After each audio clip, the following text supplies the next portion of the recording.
Good evening, and welcome to the Reel McCoy. I'm your host, Meffistoe, and always with me, my hetero life mate.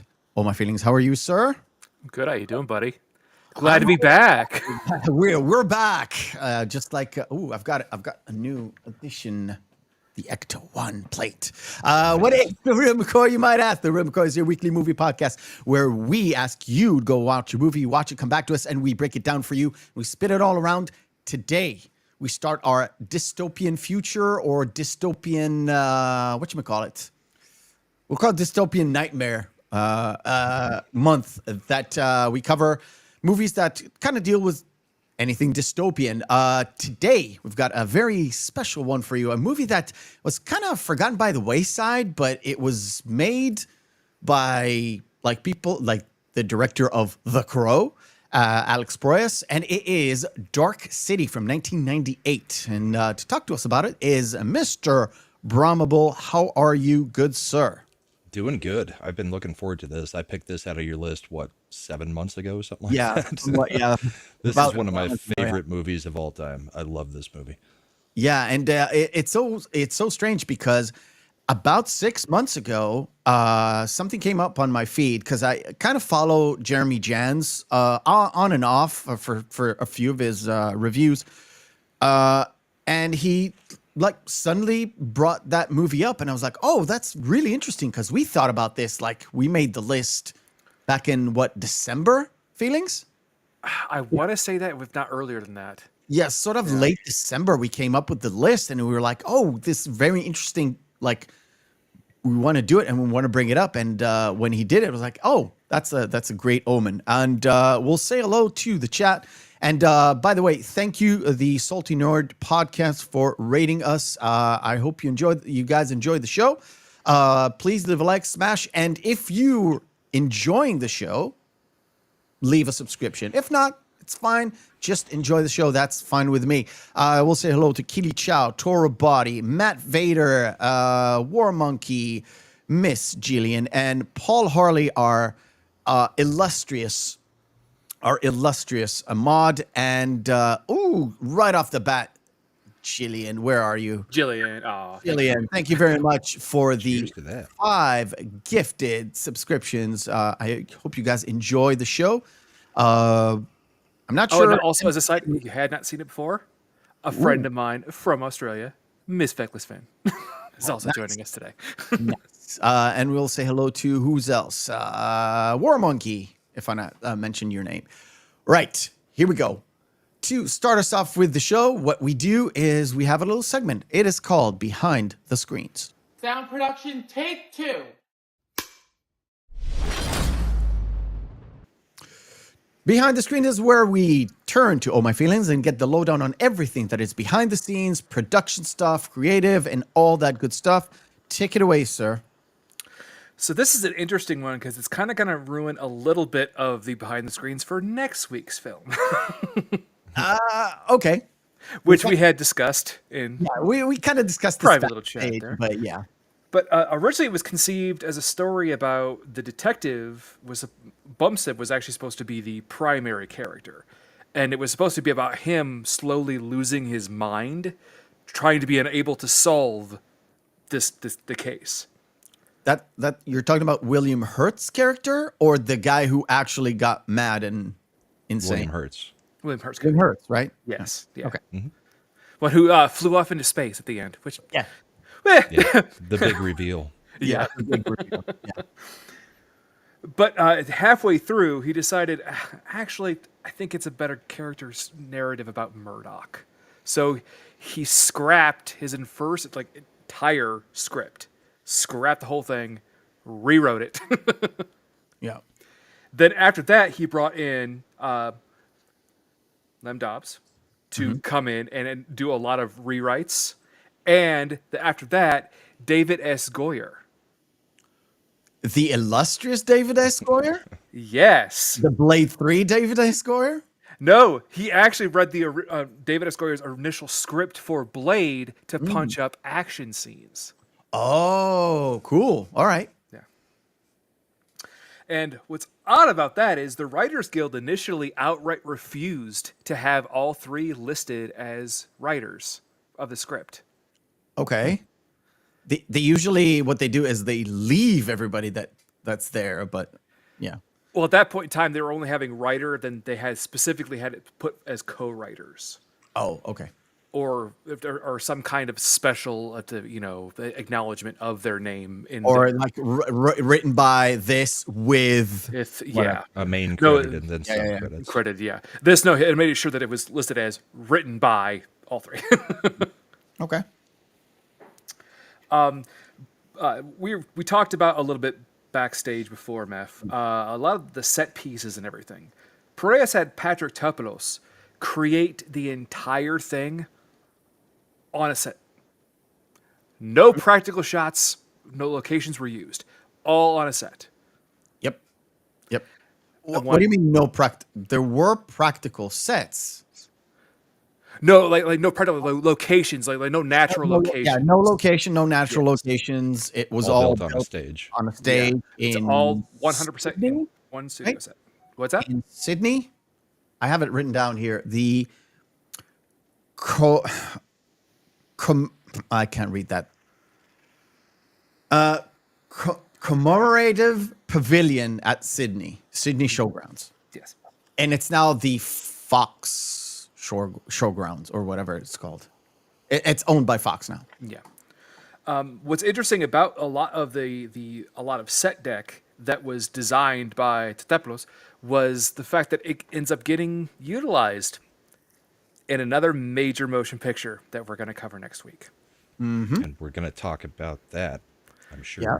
Oh Yeah. yeah, I'm sure I'm pretty sure I know which movie we're going you're to talk about talking the Matrix a lot. Yeah, we are. Movie we're going to talk about next week, but yeah, it was used again a year later in the Matrix. Matrix, yeah. Specifically the roof scene, the rooftop scene was like that was literally the same exact set. Due to the budget, the crew actually had to do some inexpensive, weird techniques when it came to a lot of the pre-CGI, and I think it's if you watched the director's cut, you get a better version of it because he was able to go back and reinsert a lot of CGI that he wanted to use at the time, but it wasn't just there. Because remember, you have to remember, this was 1997, 98. But it's a very, very rough time for CGI. Yep. As we remember very well from Event Horizon. We talked about Event this. Horizon and also Blade. I mean, come on. Look, Yeah. look at the end with Lamagra. The Lamagra fight, the blood just doesn't hold up very well. Nope. But so a lot of the interesting techniques that they actually utilized were set decks that had it so, you know how they have the monorail and the subway that's going throughout the city? Yep.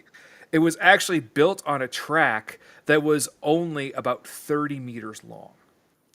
But they had it so it was set up so the shots that were cut in such a way that it looked like it goes on forever. Yeah, and on my vacation I was in the Universal Studios, one of their like big buildings that they do work with. I don't know how you fit 30 meters in there, but you can. You can. If you want to. And you can set it up so it kind of looks with angles and all that stuff. You can do a lot with like forced perspective is big. Like you don't see it, but when you set it up with the camera, especially when it's I think it was shot in 35, right? Yeah. So you can set it up so it kind of looks like it goes to forever. Yeah. And one of the more interesting ones is, that the twisting tower, as when they're doing the tuning, Yep. because the initial version of it is actually just canvas over metal wiring that's put up and screwed back into place so it twists around. But in the director's cut, it's very smooth kind of way moving from side to side, right? Yes, because he was able again to utilize CGI at that point in time. Yeah. So yeah, Okay. little difference there. For the roles of all of the strangers, only one was initially handpicked by Proyas to play. Which one? Richard O'Brien. Richard O'Brien, who played Mr. Hand. No, the hand-picked pun. Come on, I still got it. Connections to Rocky Horror Picture Show. Yeah, Right? yeah. Sure. Riff Raff. And he would tell stories about the Rocky Horror Picture Show because everyone on set was a big fan of Rocky Horror Picture Show. You know what's strange? I think I told you this before, or maybe off stream. I know Richard O'Brien not as the Rocky Horror Picture Show guy. I know him as like a TV host for a show called The Crystal Maze, which is That's right. Yeah. ridiculous. It's like a UK TV show. But go on. So, Schreiber was actually based off a real person. Okay. The Doctor. The doctor. Kiefer Yes. Sutherland's Oh, he character. was based on a real psychiatrist? No, based on, oddly enough, a judge with the same last name, Schreiber, Okay. who actually wrote the book Memoirs of My Nervous Illness. He was a paranoid, possible schizophrenic. Okay. Is that where Kiefer gets the mannerisms from then? Nailed it. Okay. Yep. Right? Cool. Yep. Cool. William Hurt was actually initially supposed to play Dr. Schreiber. Yep. Okay. Yeah. But I don't see William Hurt doing any role where he's schizophrenic and crazy. What's interesting think he ever did one. Is Kiefer Sutherland was turned down, but it actually once he was able to meet with Proyas and actually give him his interpretation of the character, Proyas fell in love with it and hired him on the spot. One other person that was actually interested though and was actually almost brought on, Ben Kingsley. For That what would've been role? interesting. Mr. Book? Yeah, For the as Doctor. Schreiber. Oh, Schreiber. Ooh. Okay. Well, and I didn't get to verify it, but the other thing I had heard or read is that Kiefer, when he got the script, thought it was actually for his dad because the Doctor was supposed to be an old man. Yep. Okay. Thought it was for Donald. Yeah. So Keep going. the soundtrack Oh, okay. was released by TVT Records, which in the States at the time was really known for mostly underground hip hop and industrial rock. And if you notice, that's the reason why Echo and the Bunnyman are on the soundtrack. Because Okay. Proyas not only loved them, but he's like, no, I notice- want them on there. I did And not it's- notice it, but the soundtrack is like wacky. It's And there's going to really be a tie-in when we talk about the soundtrack of The Matrix next week. because I love it so much. Yeah. It's a great soundtrack, and The Matrix has probably one of the best soundtracks of the 90s. It's Yeah, really, if you're really into that, good. if you're into the Yeah. industrial stuff, for sure. It's really good. Now, New Line Cinema had some issues. One of the first things is they wanted to actually change the name to Dark World or Dark Empire. Because there was a film in '97 that was released called Mad City, and they didn't want them to be conflated in any way. Okay. Thought it was dumb. Yeah. One of the main things I think that you guys have seen because you watched the director's cut was that Proyas cut out the initial the explanation of Schreiber of essentially the entire plot in the first 30 seconds of the film. Yeah, The I opening think, monologue is gone. Yeah. yeah, I think that one of the things that I kind of expected, I remembered it starting with a monologue, but I don't remember what it said. But after diving into the stuff, I was like, oh, that's right. He just tells everything. So a lot of the mystery kind of evaporates as you walk into Is gone, yeah. gone. And you get more pieces again, especially from Schreiber and Mr. Hand later. But initially, you basically just like, oh well, okay. I guess we kind of know what's going on here. The whole point is, the whole point is that you're with Murdoch where you don't know what's going on, and you get sort of even not spoon-fed, but teaspoon-fed a little bit of information all the time. So you unravel the mystery as it unravels before you. Correct. Which, Which is also why the director's cut is much better than the theatrical cut. It's the only one you should watch. For many, many reasons. The film, on average, has, oddly enough, one of the records in current cinema of having the shortest average shot length of all time. so a lot The of way that it's cut. yeah. In certain scenes, the cuts are so fast, every shot length is about 1.8 to 2 seconds. Because if you see it, it just goes, because it pans. I think it's more of a sort of a modern thing because you got like rapid cuts as the films become more and more rapid, just to hide certain, like they do quick cuts to hide certain things, so your eye just not focusing on certain things, and it can sort of have stuff in the shot, but it is so rapid, so it just moves away. I think somebody on Twitter actually posted something from The Abyss the other day. I don't know if you've seen it, Brahma, that there's a shot where Ed Harris is talking to with the Mastroianni, wiping up and you, across the you lens. see somebody wiping the lens for a split second, and you're like, I've seen Abyss 20 times and I've never noticed that before. Yeah. Because we're too busy focusing on the actual characters and what's going on. Exactly. So just a couple more, and then we can go through. And I've got notes throughout this film as usual. But oddly enough, while Proyas was filming The Crow, he and Brandon Lee would have conversations and discuss actual future projects. Okay. Had Brandon Lee not tragically died, he was his first pick to play Murdoch. And after The Crow, I can definitely see it. Murdoch. Yeah. That would have been good. It would have been fantastic. The last note, which is really funny, is most of the actors outside of obviously Kiefer Sutherland, who actually had to deliver the monologue, really had no concept of what the entire film was about, because especially when it came to Jennifer Connelly, she only had her lines and her dialogue with Rufus Sewell. That's it. Okay. So she didn't know what the entire plot of the film. She didn't really understand it until it was done. The only person who is actually able to figure it out, and Proyas has gone on record to say this outright. He said, William Hurt not only got it from reading his lines based off of, Bumstead, sorry. Yeah. I think he has a better idea of the understanding of the story than I do. Okay. Interesting. Okay. Cool. I think, by the way, it is Rufus Sewell's movie debut or Hollywood debut, Hollywood The first debut. time I remember debut, seeing. right? Yeah.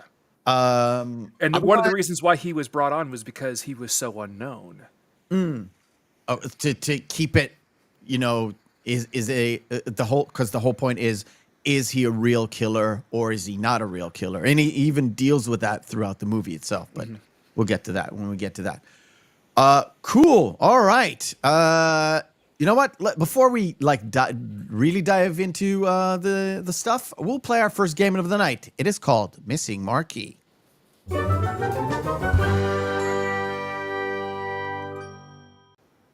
Missing Marquee is where we take 10 posters of movies, have their text written off, we display them in Mr. Brahmabull, and the illustrious chat will have to guess which movie this is. And for that, I will need to share my screen.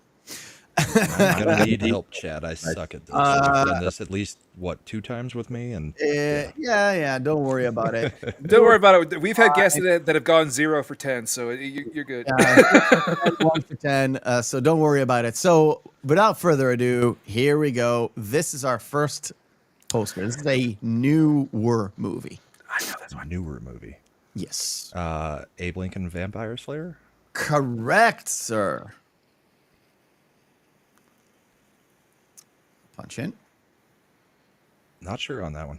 This is Jeff Bridges and Yeah. the chick. I don't remember her name. I think she's Italian, but I'm not sure. Let's go, chat.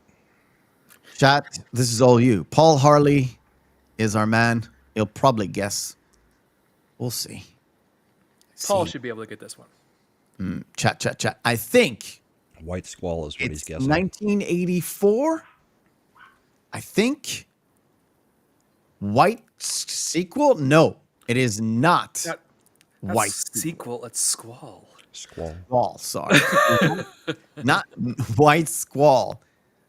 Chat is quiet, and this 1984. is That would be around the Fisher King. no. Fisher King is 1991. I think Is it it's later? 1984. It is Against All Odds. Very odd poster for it too.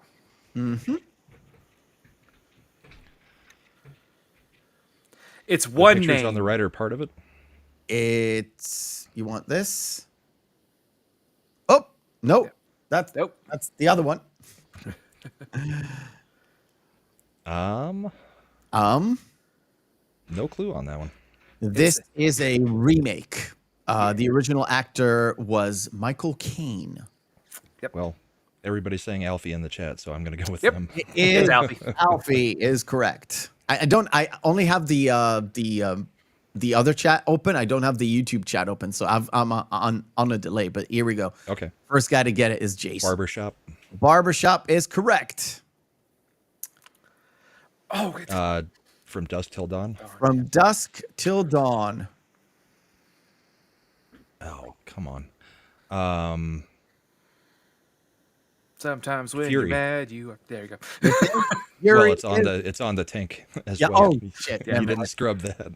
Well, it is what it is. I mean, you got It's a Stallone and very, very bad poster, by the way, because it's a composite. Yeah, that does not look good. no, it doesn't.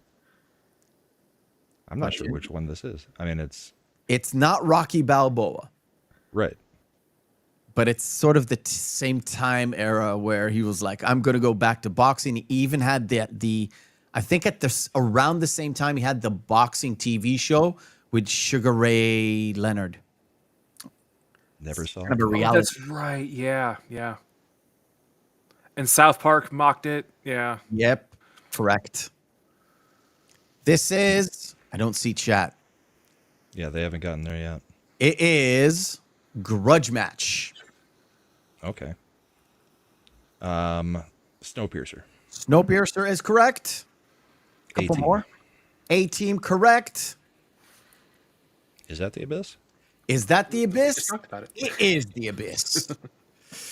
I didn't All do too right. bad this time. you done good, man. You done real good. Let me just do this and do that. That was a very odd poster for Against All Odds, to be fair, Brahma. So, Yeah, well, Only never one. saw it either way, so. yeah. It's the only one that I found that doesn't have the name. The rest of them are pretty much, there's a nice little painted oil painting kind of looking one. It really looks good, but it has a kind of Too hard to strip it off there. Dead center, yeah. really, really hard to scrub off. And I'm not a good scrubber, so it is what it is. All right, cool. So let me do this and that and this. Here we go. Okay, so Dark City kind of starts off in, you see, space, and then immediately our man, Mr. Murdoch, kind of wakes up into this room where he's in the bathtub and oh no, it starts with the doctor. Starts right? with the doctor. Starts with the doctor, sorry. Yeah. Just as an aside, my notes are about the theatrical cut, not the director's cut, because I didn't know which version we were going on. So if I mention something that you guys don't have, or if you mention something that I don't have, it's fine. But that's the reason why there's the disconnect there.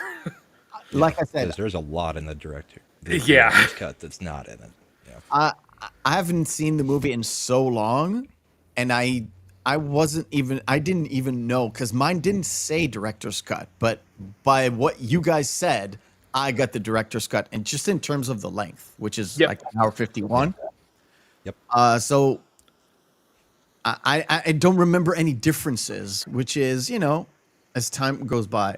But it starts off with this where it puts us in a mood where you kind of don't know what's going on. Again, you didn't have that narration at the start. It kind of starts off blank, no music, no nothing, and just jumps into this, and then immediately jumps into the lonely guy in the room.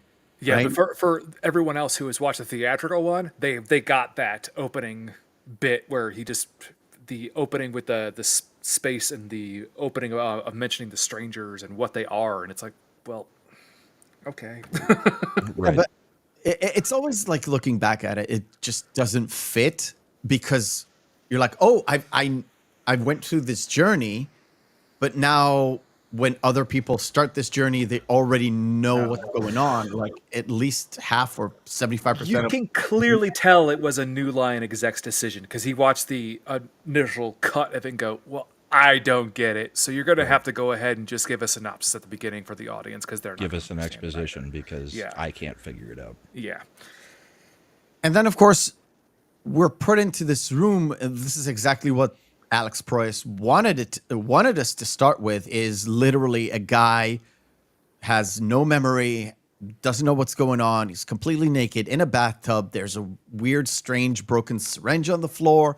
He's got like blood going through, and only later on we kind of piece together that the doctor was just there trying to do the implantation, but we still don't know what's going on. We're still kind of in the realm of we don't know. Same as our main character, and as it progresses, he kind of goes in.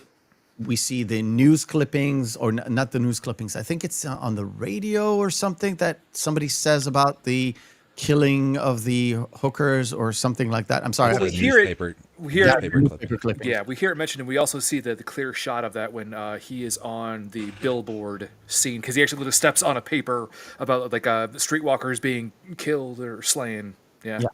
Yeah, there's counts up to 6, I think. Yeah, That's what it and says. but the one thing he kind of and this is a theme that kind of progresses because it's one of those moments where he hones into the stuff he has in the room. So he gets dressed, he looks at the thing, he puts up the suitcase with the KH on it. He thinks maybe KH is his name. He doesn't really know. And we don't get to hear his name until he goes down to the desk, and the guy on the desk wants him to pay, for the last. Paid for 3 weeks, Ex- and yeah, it's like- his time ran out 10 minutes ago. But before he goes down, one of the things. As long as they have cash on the barrelhead, Brahmabull. Comes back to be important later. And of course, he hones into what's in this stuff that he's looking at, and it's that theme that drives him is the Shell Beach. And as soon as he looks at it, he kind of has sort of remnants of a memory. We see glimpses of it, but it's very, very fast. Doing that, that fast edit thing that you go into the memory for a little bit, and then he pulls right back, and he's kind of drawn into this Shell Beach kind of thing, and it literally one of the things that drives him to find out where this place actually is, and that's the first thing he kind of does, right? It's finding out if he's the killer, and then he tries to get to the Shell Beach place. But one of the things we do get to see is this a bunch of strangers. They're all kind of Okay, I was curious if this happened or not. So in the director's cut, do they have the call from Schraber? no. They Yes. just appear. After he picks up the postcard, he gets He the says call from It's Schraber. the exact same scene as The Matrix, where Yeah, because that's what it basically, is. You have to get out of there. They're coming for you. They're coming And he for you. You're like, walks you don't- out, you they're understand, like, coming you- up the elevator. Yeah, and like, he you've lost goes your the other way. memory. They're coming after you. Yeah. Yep. Yeah. As they walk in, we get introduced to these strangers, and I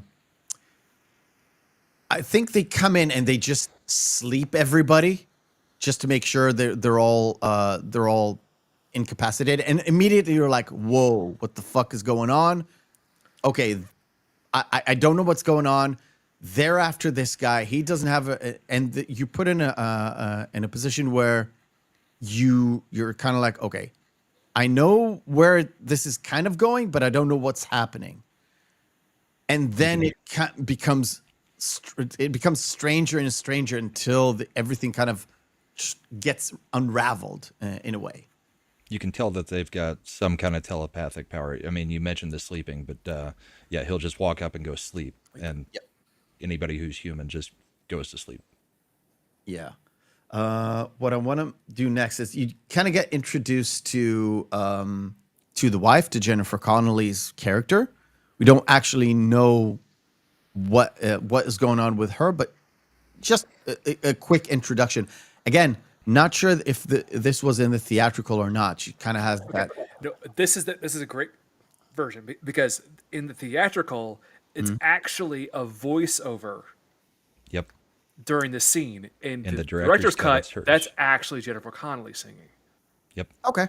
Yeah. In both of the music scenes, I believe, unless the second Yep. one's cut from the theatrical altogether. Nope, but it's still there. It's a very Okay. it's shortened, but it's still there. Okay. Okay.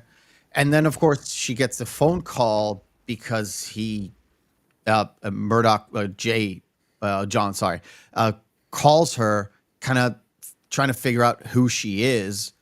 But then there's a sort of a disconnect, right? Well, because Schraber is actually the one who's really trying to get John first because he woke up during the tuning, and they're like, that's never supposed to happen. Then in the theatrical cut, you don't really see that like that was actually happening at all, but in the theatrical one, you do. Right. And they have this conversation again. Not sure this was in the original cut, was it? Yes, I remember the maze. it was. Yeah, Okay. But they have that conversation because he wants to know where her husband is because he lost him. Because he told him to run away. if for some reason, of all I kept thinking of during that scene, again when I did the review, the first time rewatching it, Meph, was I kept thinking of Tango and Cash, the guy with the rat. Okay. Okay. At the end, he puts the rats in a maze. I know, Mr. Jack Palance himself. And then, of course, through all this, we get introduced to the guy who investigates the murders of these hookers that we saw the clippings, we saw everything, and we do get to see Murdoch kind of walking through the street looking for Shell Beach, and he keeps running into stuff that he maybe remembers, but he doesn't really remember. Goes through these like a department store thing, and one of the things that The automat, yeah. I kind of picked up back in the day, and it kind of when I rewatched it, kind of reminded me a lot of these places have names that are very generic. So a store would be a store or a department store. A diner is just a diner, or a club is just a club. There's no actual names to things, and it comes, and you figure it out by either the midway point or by the end of the second act, as you kind of realize, yeah, this was all made to shift around and be moved. So there are no names because people don't really have real memories. It's manufactured and generic. Yeah. In fact, you think in a way, too, it has to be so generic because they all have faced traumatic brain injuries. Yeah. I mean, come on. You can't just rewrite someone's entire history inside their mind without there being some kind of irreparable damage. Right. Yeah. So we're going to the automat first, right? So, so he actually gets told by the guy in the hotel. By the way, your wallet's automat there. calls. So even though the imprinting didn't happen, everybody else's imprintation did. So they're all still playing their parts and guiding him. That's how he ends up getting to all these places, is because they all have the memories that they were supposed to have, that were supposed to interact with him. Yeah. So while he's trying to figure everything out, they're all interacting with him as if he should know everything. And I mean, one of the things they did was they had to get him to the automat so that he could meet the next hooker. So they had his wallet be there and had a clue given to him by the front desk clerk. Yep. And the fact that he has sort of a running with the cops, but they don't actually investigate him or stop him. And they don't even question the fact that he didn't, in order to get the wallet, it's his first interaction with what they later on called the tuning. Yeah. So we kind of figure out, again, piece by piece, like a teaspoon feeding you information. And one of the pieces of the information is his imprintation didn't stick, or he didn't get it because there's something else going on. One of the things that he is outside of the norm is the fact that he can use these special powers. Now, they don't manifest for real, but they come a little bit as he tries to get the wallet and can't get it to work. It says first press button. He presses it, but nothing happens. So it just bursts open as he takes this wallet. And again, the cops don't really stop him. They kind of question him, and then they shove him out as if they're guiding him into the next thing he needs to do. But it's made known that the chick who interacts with the cops is a prostitute. And again, that she's well known to the police. Because they're almost like, well, you should, there's a killer out there. Maybe you should, get off your ass. Yeah. Yeah. And the way that she goes, given the fact that the police clearly know that she's a prostitute, when she grabs John to take him away, wouldn't that immediately just be kind of entrapment in a way? Right. Well, we all know that certainly they served a purpose just because of the experiment. But at the moment, if you're just watching this for the first time, you don't understand what actually goes on. Well, and also you wouldn't realize that she was a prostitute either. You think that, well, maybe she sees someone who's kind of in trouble, that maybe he needs some help, and maybe she's just a kind soul. And then they get back to her apartment, and that's not the case. And one of the things I wanted to stop and just introduce is this Walensky, Walensky, the detective, as we kind of touch. It's just a touch just to introduce him again, just to introduce the character and have it. There's another kind of layer into what's going on, and all we know is Frank, but William Hurt's character, comes into this room and everything's kind of schizophrenic and crazy, and he sees this little circle symbols that we kind of see with the maze with Schreiber, but if you're like attuned to it, you see the connection. But if you're like casually watching this, you still don't get the sort of circle nature of everything. The Well, spiral. there is That one other clue before this. Actually, back in the original hotel room, as he's leaving, he sees the dead prostitute on the ground that has these spirals Spiral cut cuts. into her. Yes, And I mean, that's kind of where the police end up coming in, is investigating in that original hotel room that he wakes up in the bath. And As a fun aside, real quick, well, the fingerprints as well. yeah. But I don't know if you guys are fans of the band Tool at all. Yeah, Yeah, Lateralis, Lateralis. Spiral Flow, Keep Going. It's It's a reference to Dark City. Yeah. Yeah. I mean, it's nothing Did new. not We know kind of that. discussed like bands when we talked about like Falling Down. Like bands got Oh, yeah. by Falling Down to make either like Yeah. And Iced Earth actually made an entire Fighters, song that REM was and based off this. Yeah. all those Iron Maiden, all that. The other thing that takes place in the hotel room, sorry to go back a little bit, but It's fine. just for clues and stuff, you can tell William Hurt, his character, originally, they're investigating the hooker's deaths, but he actually does take the time when he's getting out of the bathtub and he knocks the fish tank over and he Yeah. goes and puts the fish back in the water. William Hurt, immediately upon going into the hotel, is like, What kind of serial killer would mass save a fish?" killer, takes the time to save a fish?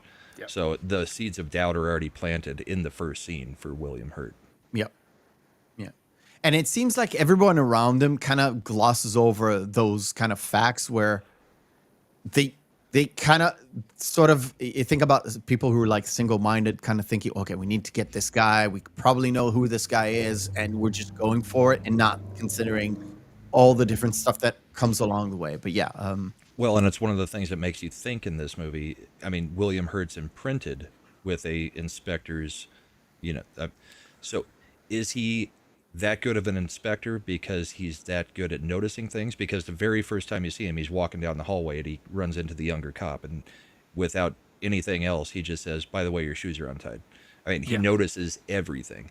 But the question you've got to ask in this movie, is that because of the imprintation, or because that's his actual personality, he is able to notice those things? and actually, if we kind of stop and not go through the entire like all the scenes, is one of the key factors here is where it kind of touch upon where we're going towards the end, is what is this whole purpose of this dark city is entirely, and this is how come why is this experiment is there, is to test out whether or not there's a human soul. And To find the soul, yeah. yeah, to sort of to find that key element in the human experience. And this is where one of the first questions is that imprintation, or is it coming from him? That means sort of that inner soul, that we'll call it a detective soul, stuff that you were meant to be a detective or something like that. But yeah, I'm getting a little bit ahead of ourselves, but I want to move a little bit forward, because otherwise we're going to touch upon every single scene, which Yeah, is sorry. not good. The Like one, I said, one of my favorites. yeah, I know it's kind of hard because we could stay here for 4 hours, just do scene by scene, but it's just counterproductive. I want to move to the first scene, I would say, or the first moment where, like, okay, I've seen these guys out in the wild trying to chase Murdoch, but we haven't seen this moment. And this moment, you're kind of like, what is going on? There is a significance to the fact that they're stopping everyone at 12, and things kind of this after this particular moment, you see the first kind of change in the city where everybody falls asleep, and then you see Murdoch being awake, and he's witnessing this whole transformation going on, and he's kind of noticing, whoa, what is happening here, along with us, the audience. We're like, you see this, and everybody's in tune, kind of being, I would say, coming from Star Trek, Borg-like, sort of central hive system where They're a hive Yes, it mind. is a hive mind. Yes, guys, it is. sort of a hive mind, and they're all using their tuning to change things and to move things around, and also using Schreiber as their sort of go-to guy to kind of mix and match emotions. There's a moment there where Schreiber looks at his microscope and he keeps adding stuff into these liquids, and he's like, "Oh, It's sort of just a teenage dash of angst. teenage angst. Yeah. a little bit of this, adding a death in the family, adding like a bad experience, and voila, there's a memory." And I love the fact that there's a moment where there's, let's call him a working man, right? There's a working man and a working woman in their sort of a disheveled home, or like a regular home. And then with some help and tuning and new memories, suddenly they're living in a mansion. They're Talking about firing somebody after he was talking about, how bad his Getting job fired is. himself. Getting fired himself. and all that, and that is presented as another revelation in terms of, oh, these people are being fed these memories, these false memories, these maybe new memories, and it's it in terms of cinematically, it's very beautiful, but it keeps you on the back foot in terms of, I still don't know what's the purpose here, because at that point we don't know what the purpose is. There is, and I do want to mention that when we get to the very end, I've got a lot of questions to pose, because this is one of the main reasons why I wanted to pose this as a part of the dystopian month, because it is kind of just in its own kind of, again, sequestered in its own way. Biodome. Almost thought of that as putting it in dystopian, because that movie is just an abortion, but but it's its own microcosm in itself. But at the end, our hero creates a dystopian future, because, well, when we get, we'll talk about it when we get to the very end. Yeah, there's questions there where you put it go, out. huh, Yeah, the question is out how there. would it go? But Another element that you don't realize at the moment is when Mr. Hand, Mr. Wall, all those guys who are after Murdoch are coming to Schreiber, kind of seeking answers to why he didn't imprint him, or why is he loose, right? And they're coming to this bathhouse, which later on we know, because Schreiber talks to Murdoch and tells him, well, I come to this bathhouse to seclude myself because these guys don't like damp, don't like wet. they don't things." Don't like water. water. Yeah. In so many ways, you know what I got there? I got PTSD flashbacks from Signs. Oh, you. Why would you invade a planet that's mostly water? Oh. Well, yeah. But it's, again, not revealed at this moment. One of the things we got in this conversation is just a little bit more of information about what's going on with Murdoch. And at this point, I don't think they realize he actually knows how to tune yet.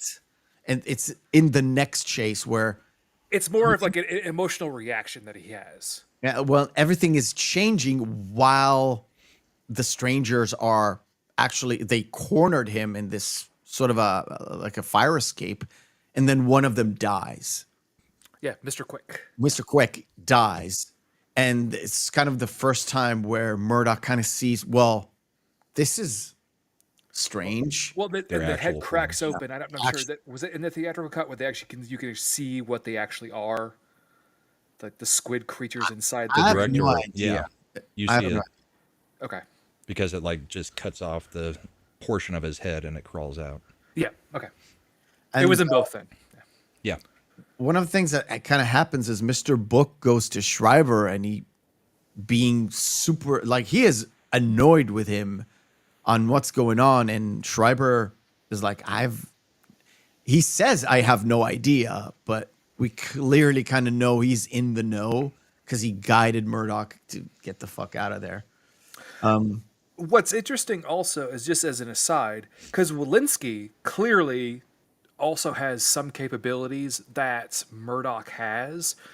And I think it's sort of an aside, but I think it's because they're trying to implant some kind of personality trait or storyline that is not compatible with the person's personality. So Murdoch could never actually be a killer. So when they try to implant him to be a killer, it kind of, the contradiction sort of forced him to become awakened during the tuning. And I think that may have happened to Walensky as well. But the major question is, why didn't they kill Walensky beforehand? Walensky ends up killing himself, that we see later, but someone else who's active and awake during the tuning, why didn't they never go after Walensky? Because he was still imprinted. The only thing that makes Murdoch different is he resisted the imprintation, or imprinting, whatever word you want to use for it. Walensky just woke up, but he's still the detective. He's just losing his mind because he woke up and saw everything. Ah, okay. But he didn't resist it. He just happened to wake up. And he, in the subway scene, he mentions it. Yeah, You're not supposed to wake up, but sometimes it happens. And I found a way out. Yeah, and actually that moment in the subway, not the subway itself that reminded me of this, but in a way it kind of reminded me of The Matrix, where they kind of lead you on, especially in the first movie where you don't have a lot of information fed to you, is the fact that sometimes just it's an anomaly that people just wake up and get flushed out.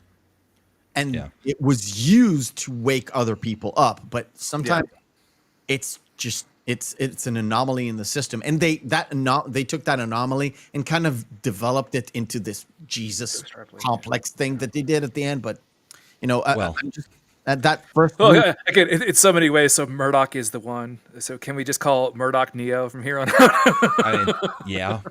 Kind of. Well, comes one. This one will blow your mind. I mean, you've got the subway scene in this. I know it came later, but I always picture Mr. Wall actually driving the subway in this because he's the train man in The Matrix. Yep. He's in both movies, or he's at least in Matrix 2, or is it Matrix 3? It's 2 or 3. At the end of 2, at the beginning of 3. Yeah, the train station scenes, but it's so strange. It's I don't have his name right now, but it's Bruce Spence, who will be mentioned again later this month as well. But I love the fact that what they used him and Richard O'Brien and the actress, I think it's an actress that played the Mr. Twig handbook, not book, the little guy. She played the kid, little guy, the kid guy. Just a little kid. Was I it don't an actress? remember I thought it was just a little kid. There is a name, but they're sort of like they were playing with the heights with them. But when you go to the sort of the tuning scene, or where all the strangers are in that little room together, all of them are, if you notice, they're all in this kind of the same height, apart from the 3 chasers, or they used to be 4, but the 3 chasers are all in different heights. But when they get frustrated and they can't catch Murdoch, what they decide to do is go to Schreiber and kind of force him to imprint Mr. Hand with the memories that Murdoch had, or the memories they intended it to have, in order to sort of have this breadcrumb of where he would go. Well, what's interesting is that was actually Mr. Hand's idea. Yeah. And then the rest of the collective mind agreed with him that would be a good idea. And also, I think there's the only actual joke in the whole film, because I don't know why I laughed out loud when he said this. He says, "I have John Murdoch in mind." Yeah. Right. But they do mention the fact that every time one of these strangers got implanted with human memories, it went catastrophically wrong. Like it was just bad. terrible. Um, What's interesting is aside there is during that whole night scene where you get to see them actually going out and doing the tuning, they were able to use a prop that they had of Schraber's syringe. And the actual prop itself was a full yard long. So the way it was cut, so you could see the needle extend and the intricate details of everything included on the syringe. oh, you mean when The they close-up prop. Yeah, the the big close-up of close the up. engine, Yeah, that's the yard? yeah, it's Wow. huge. Yeah, Cool. Okay. I got it. The one thing that kind of happens to Murdoch because he was awake during the tuning is the fact that when everything kind of shifts around, we see people change and interact, and they even I think one of the guys got race swapped. Oddly Desk enough. clerk. yeah. It was the hotel owner because when they went back to the hotel the first time the cops go there, it's an African American guy instead of the basically almost like, hey, I'm a New Yorker. Yeah. Right, but he says the exact same line. the same thing, I yeah. even told him cash on the barrelhead. And Yeah. then, now the desk clerk is working at this newspaper stand. And what Murdoch comes to him, he comes to him after he was riding the trains, or this is before he rode. No, this is after he rode the trains. He comes to him and he's like, I want to know where Shell Beach is. And the guy, he talked to the cabbie, and the cabbie's like, yeah, I know where Shell Beach is. It's just like my Main wife thought I Street? went on the honeymoon. You know, it's Yeah. off of Main Yeah. Street off West, or is it? I can't remember. Exactly. And then he comes to this guy, and this guy is being a little bit more belligerent, but Murdoch does a sort of a double take. It was like, wait a minute. I know this guy, but he doesn't say anything. Yeah, he does. He Belligerent. says, how long you been working here? Yeah. And the guy says 25 years. And he's like, And he also says another line that was where it's almost as if it's part of the character's, like that person's personality, Right. Because he says it again when he was the hotel manager. Yeah, he delivers Something about the same a line, dollar so later, it's- something like that. But yeah, yeah, sort of. There are remnants of that clerk in the hotel, but not really. And it sort of serves our purpose to. And again, at this point, we don't know. We know, but we don't actually know what they imprint them with. We just know they keep getting changed and moved around, and their entire lives have been changed. But for what purpose, we don't know.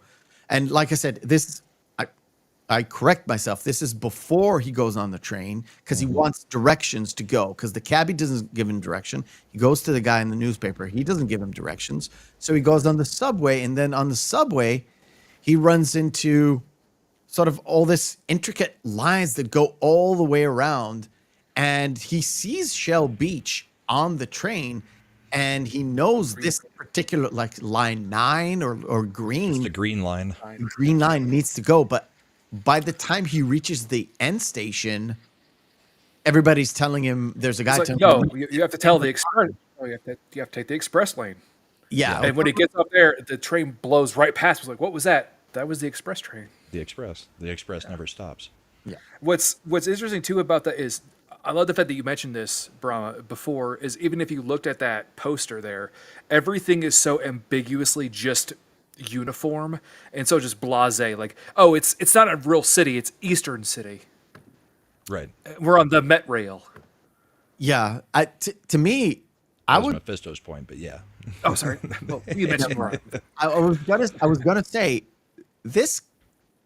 To me, it kind of reminds me of like Batman Returns Gotham Very much so, in, yeah. in terms of how it's always dark for a different reason, but it's sort of always dark. It's always dreary. It's tall buildings. It's Gotham. It's not Metropolis. Or the right? Crow.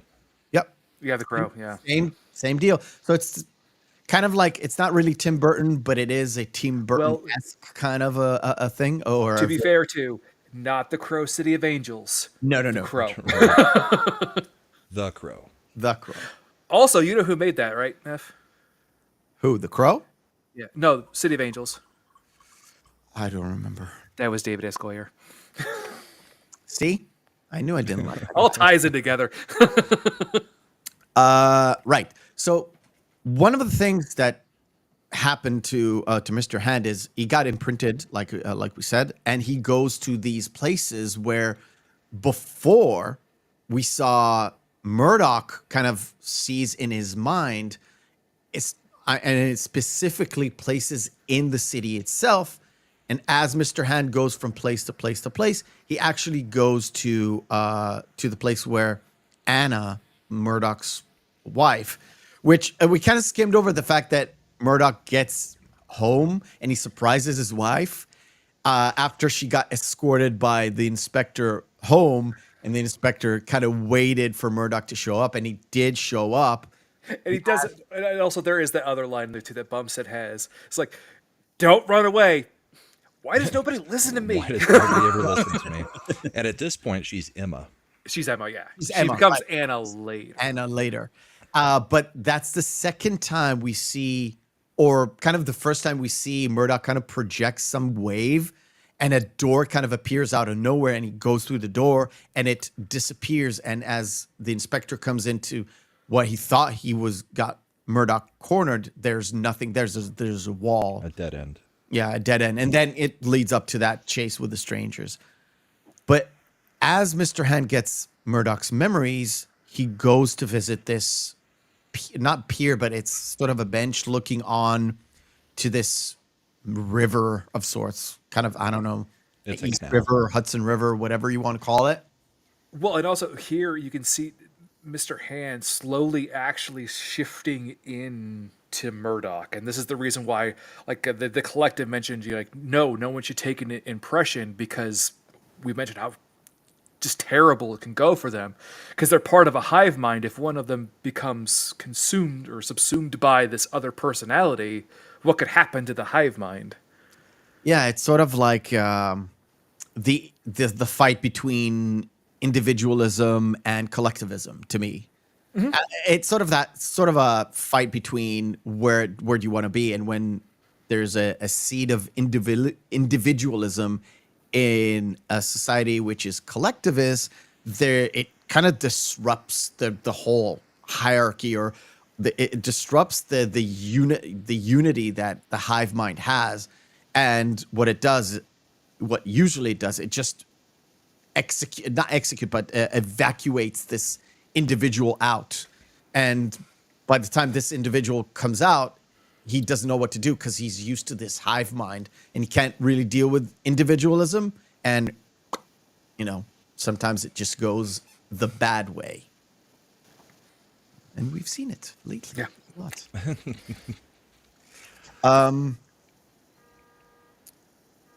Let's talk about this. So on the quest to get to Shell Beach, Murdoch comes to gets another little flashback in memory, and he goes to basically what he remembers as his uncle, right? In Neptune's kingdom. Yes, because that was from the back of the postcard. Yep. Yeah.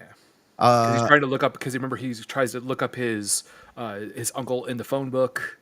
And he finds it's Well, the briefcase has the KH on it. the KH on it, Harris. and he infers it's Harris, and he finds this. It finds his address on the phone book and gets there, and his uncle kind of greets him with open arms, right? Well, Johnny! after he points the shotgun at Shotgun him. at him, yeah. Right there. So we get to see this interaction, and one of the things we see in these kind of half flashbacks of Murdoch's memory is the fact that he was in this Shell Beach place, and you get to see a house burning down, and then you meet the uncle, and the uncle explains this memory of the parents dying, and he took care of him, and he brought him to the city, and that's sort of Well, that. there was that slideshow. The slideshow. The slideshow where he has the clear giant scar on his arm, and he was like, I don't have a scar, but Right. Yeah. And and that's also in conjunction with the fact that currently Emma is with Bumstead because she went to the previous prostitute that Mr. Hand, who is now being the personality of Murdoch that was supposed to be created, is taking over. He killed the prostitute and did the spiral stabbing whole thing. May. and everything. And that's another difference in the director's cut. Okay, yeah, Is please. in the beginning, well, the director's cut kind of intimates that Murdoch doesn't end up killing her, A, because he never got imprinted, but also because she has a daughter, which the director's cut is the only part that shows that, because the director's cut actually has them finding the daughter, and Okay. that's why he had gotten out of there the first time. He books it out of the place, and she's like, "Damn, why did he leave?" Oh no, see, that's not in the theatrical at all. No. Not at all. I Nope, mean, nope, they not give at a all. lot more This- background to May, Yeah. the prostitute. Wait, this whole scene of Anna. Nothing about the daughter is in the theatrical. And Little Girl? No, it's not there at all. 'Cause I thought it. Well, I thought it was. Maybe. Depends on which imprint you got. To be fair, just to be Da-da-ba-ba-da-ba. fair, I have not seen this in the theater. I watched this a couple years later when it came on This version. like cable. I might have even got this version or like from the get-go. Because I distinctly remember her, like Anna finding the little girl, and then that picture, that drawing that she does, that goes into the inspector, and he kind of figures out, okay, Murdoch is not the guy I'm looking for. I kind of already knew. Nope. But this kind of confirms it, and I need to find these guys. Nope, none of it's I listed don't there. think it's in there At all. I'd have It's to go not in back there and at all. watch it, but I'm pretty sure it's not in there. Okay. Can confirm. And No, the I other mean, thing they got the director's cut out there pretty quick as the definitive cut, so you may Yeah. never have seen and the theatrical cut didn't even make it to the DVD cut. The DVD cut had different things than the theatrical had. Then I like I said, the version I had doesn't say even director's cut. It's just Right. it says Dark City 1998. Oh, that's probably because that's the actual definitive cut. That's really what you would find on, like, especially DVD or Blu-ray releases. Well, like That- this version was 96 minutes. Yeah. Okay, which is shorter. Okay, I got it. Yeah. Because the original theatrical was 140 soup to nuts. You know what's strange? It does not feel like an hour 51, or let's say an hour 46 if you cut up the end credits. It doesn't feel like it's like bogged down or slow. Everything you see, it kind of moves the story along. You either get you either get one of three sides, either the inspector and the wife side, the strangers, or Murdoch, and you get Yeah. a little bit of information, and in between you get the scenes with Schreiber, either with Murdoch or with the inspector or with the strangers, and it didn't feel slow at all. One of the things that kind But of I was gonna say, to the point that I was gonna make before, was during, like, this is just going on as well with the conversation between Emma and Bumstead after they leave the prostitute's home, and remember she asks him, she looks in the back and sees the accordion because he plays the accordion. Remember, Right. And so, like, where did you get that? Oh, my mother gave it to me. You know, I can't remember when she gave it to me. How terrible is that? Yeah, after she died. Yeah, it's like, He can't Yeah, I remember mean- when she died. He can't remember when she gave it to him. yeah, it's playing on the whole thing where Bumstead is no fool. Right. yeah. I want to get to. And I do love the bit too where John flat out just asks him about the time. yeah. Is it AM or PM? Well, can't you tell? Right. Yeah, And he they goes, "Well, what happened to the day? How did Day. I miss the whole day?" Yeah. yeah, and that's I think the first time in the movie they kind of mentioned the fact that, wait a minute, I've never seen this city in the daytime, and up to this point, if you're not like looking for stuff, this is the first point where like, wait a minute, yeah, I see this at night all the time. What's happening during the day? why don't I see light? And everything's yeah. Go ahead. And everybody's jobs are working the night shift. Yeah. Everybody mentions, I hate working the night shift. I hate the, blah, blah, blah. They're constantly talking about the night shift. Like, all the characters are actually supposed to just be working the night shift, and that's why you only see them on the night shift. Yeah, I know. We mentioned The Matrix again. This is like, if you take out Murdoch from this scene, this is the Trinity chase scene. I mean, basically. I would argue that this whole movie is the whole Matrix trilogy all in one movie. The first, second, and third acts of this are the first, second, and third movies of the Matrix. I know they were not. All right, they can't be completely based. Matrix can't be completely based on this movie because they were being made essentially at the same time. Yeah. But if you were to look at the Matrix, it does take a lot from this movie, including the set pieces. But then the Matrix 2 and 3, they basically copy the second and third act of this movie. There are way too many coincidences there. Are you saying the Wachowski sisters are plagiarists? Yeah. We're going to talk about that a lot next week. Well, even down to Mr. Hand. I mean, the whole thing with him imprinting is Agent Smith. The fight at the end, they fly up into the air and they're fighting. I mean, everything about the second and third, even the subway. I mean, the set pieces and everything. The Matrix 2 and 3 blatantly robbed from this movie. This was the Matrix before the Matrix was the Matrix. Well, to be fair, John Murdoch does not know Kung Fu. No, but he basically learns everything all of a sudden. Yep. At the end. Real easy, yep. I mean, we're getting far ahead in the movie, but yeah. No, but at the end, with the way that they do implanting, if you think about it, it's the same way that they would jack people that were woken up with the Matrix with knowledge. Yeah. The Matrix was just a prettier version of this movie with better CGI tech and more innovative CGI tech. Well, in so many ways, the philosophy of it is better in this movie, and I would argue this is the better movie out of this, type of philosophy of somebody being the one and overthrowing rulers that are basically keeping humanity in the dark. This is the better movie. Okay. You're not ruining the Matrix to me. I do agree with. No, I'm ruining the end of this movie. Or the fourth one did. I do agree with War Monkey in chat though, because the Matrix is basically, if you think about it, it's really just Akira and Dark City smashed together. Yeah. Well, you know what? It's based on kind of the same ideas of being removed from sort of being removed from our current society and kind of shifting it into a society where like the sheep or the people or most people are basically asleep at the wheel, kind of letting things happen and they don't question anything.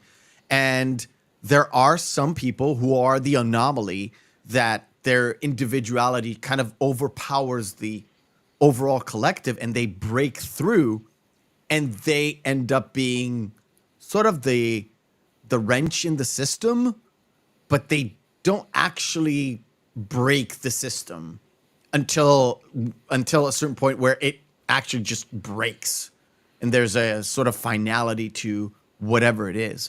But even at the end of this movie, even when all the strangers basically get annihilated and Murdoch kind of creates the continuation of this world or kind of changes it into the benefit of the people who are asleep, there isn't much change to be fair, right? He does get to see a lot lot of stuff, but no, well, we're going to get to that when we talked about the very end of the movie, because that's where all my questions come in. Because it's like, maybe what you did wasn't such a good idea.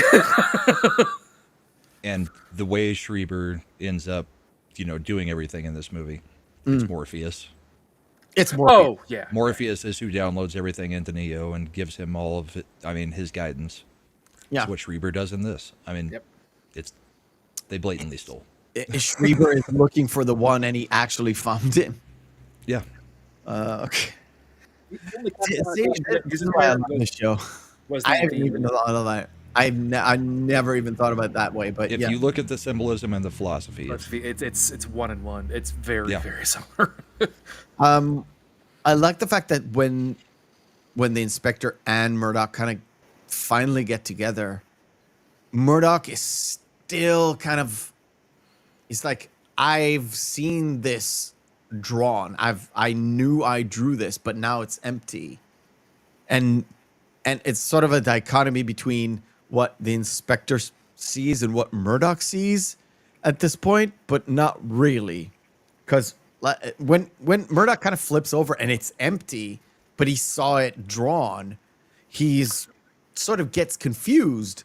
So right? wait, so it was the reverse then in the director's cut, because in the theatrical, when he first opens it, when he's actually at Carl's and Neptune's it's empty. kingdom, it's empty, but here it's full. So Right. was it the reverse then? Is what you're saying? So, There's he opens it with his uncle. It's empty. He sees it in his mind that it's full. Like there's His a moment where memories he of opens it in his, I think in his mind, and it's full. And then when he sits down with the inspector, it's empty again. But he said it was full. It was no, drawn. with the inspector, it's full again. Okay. Okay. With the inspector. Okay. Okay. Bro, I Because he wanted to says, clarify on can't- that. So He says, I can't explain this either. Because That's right. That's right. Bumstead says, I well, then misremembered. explain these pictures. And he goes, I can't explain any of it. no. Okay, I misremembered it. Okay, that's why I wanted to be clear on the differences, No, because I misremembered. people who had watched the theatrical version go, so wait, it was full and then Well, empty, or empty? It's and then all full? fresh in my mind because I finished Yeah, you it just 10 saw minutes it. before Okay. I came in. Couple So of days ago, and I'm still You know what? What's crazy? I got back from vacation. First couple of days, I got no jet lag. Everything's fine. Friday comes over, woke a up, wall. watched the movie, and I literally slept through the whole day and got up like at 2 o'clock and like 2 a.m. and never slept. But Yeah. I don't know. So I'm sorry if I misremember stuff, but yeah, definitely what you said. What I didn't get, and this is a question like for like movie construction question. When the inspector gets Murdoch, he actually gets him to the station, so he gets arrested. And then you've got the scene where he's talking to Anna, and there's a moment there where he kind of tries to touch her and he vibrates the entire glass into shattering. Nobody says nothing. Right. Nobody says nothing. They just Yes. take it back, right? Yeah. So that happens in the theatrical as well. It's shot the exact same way, and also that's not how things work when you get arrested. No. Yeah. The whole thing with the cops is a little bit convoluted because it's Well, the you thing don't to remember is they're playing their part. They're playing a part in a story, so they're not going to look deeper into things that aren't part of the play. yeah. I mean, because they're supposed to be this whole experiment, this portion of the experiment is about him as a murderer. They set up everybody around him for this portion of the overall experiment because they're trying to find out, well, exactly what War Monkey had put in the chat earlier. Yeah. Will a good man continue to be a murderer because he has the memories of one? Yeah, and the whole point is we kind of know he doesn't he's not into the murder stuff, but he does at the very beginning he does have flashes of him slashing through this hooker, but we know he didn't do it. No, No. that's questionable because he blocked this imprint, but the fact that there were 6 other hookers that had already been murdered, somebody had done that, and he was already part of the experiment. So some of the memories he has are from previous imprints, is my thoughts on it. Well- And he probably did do some of it because they're trying to get into his mind as a murderer. Well, I'm curious to see, like, were they actual real murders, or was that just a narrative that was created? You don't get Completely actually don't falsified. get Well, answers May to that gets question. murdered. You don't get May does, to yeah. the question. They may have been murdered. He may have actually done it, or was it a memory, or Right. the fact that he, in his, let's call it in his soul, not a murderer, but he's imprinted with the murders.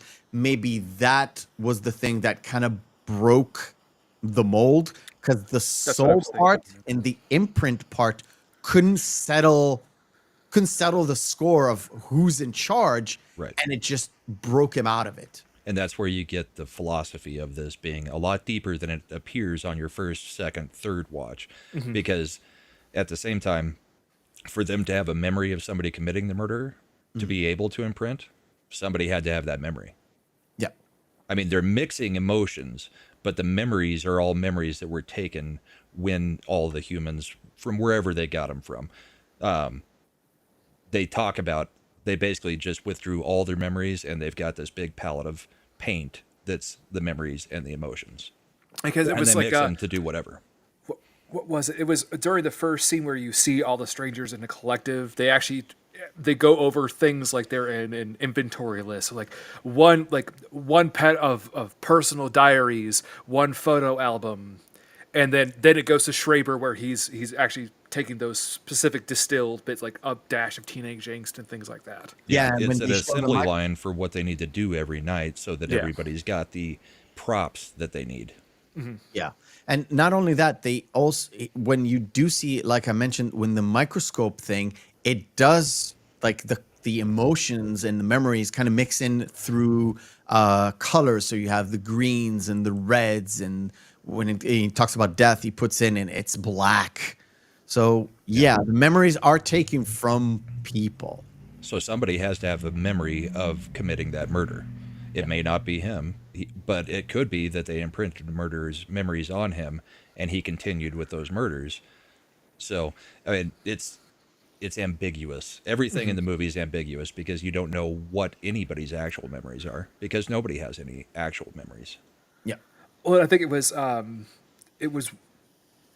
Walensky who had that. Who we kind of skipped over this, but when Bumstead went to go visit him, which is Yeah, and well, it's a- you know, you're making your wife worry. Like, she's not my not wife. my wife." I don't know her. I'm gonna wake up tomorrow being somebody else completely different. We don't know. Exactly.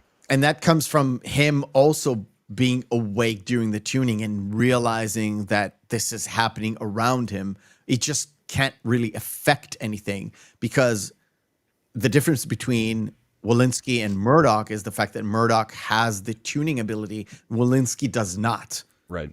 And how lucky do you have to be to have the time when you break out of the imprinting be the time that you're married to Jennifer Connelly by chance?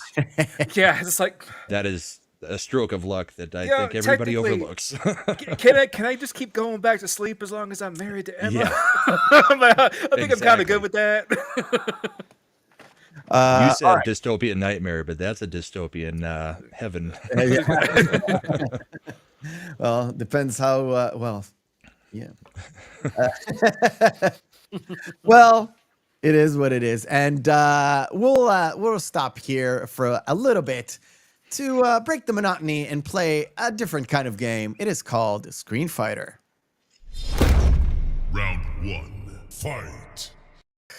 Screen Fighter is where we take two movies, pit them together, and see which one is the best one. If there's no discernible difference between the two, both of them are good, both of them are bad, we fall into our criteria, which is Friday evening, Saturday evening, out with the boys, out with the girls, out with your significant other. Two movies, only two, in a vacuum. Which one will we pop in? And I've got the best kind of couple right off the get-go. It is The Crow or The Godfather. Oh, Brahma, you may as well start. But before you start, chat participation is most welcome. Just give us the movie you pick from these two. Can I just say, first and foremost, these are two great posters. Yes. Yeah. I love the Crow one. I really Brahma, love the please, Crow. go ahead. this one is tough, but for me personally, it's going to be The Crow. If you would put it up against Godfather 2, maybe Godfather 2, but The Crow is what I'll watch over and over and over. But I love The Godfather. Cool. Feelings? You would think, as the goth kid that I was in the late 90s, early 2000s, I would be all about The Crow.